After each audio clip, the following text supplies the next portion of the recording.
Месяц счастья, месяц блага, месяц милости Аллаха, и прощение, и спасение, этот месяц Рамадан. وسط ليل ذو سكون فاض نهري بدموع من فؤادي مل جوري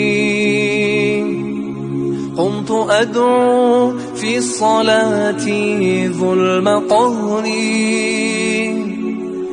واثق